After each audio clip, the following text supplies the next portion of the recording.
Ko'pchilikda shunday tushuncha bor.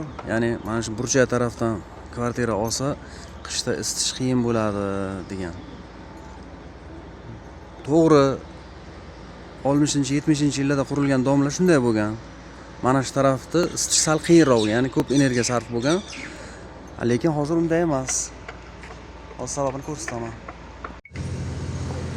Mana bunday bazalt qoplamalardan uyning fasad qismiga qoplanadi. Mana shu narsa issiq sovuq o'tkazmaydi umuman. Ya'ni mana shunday qilib devorni tashqi tarafidan g'ishtni ustidan yopishtiriladi.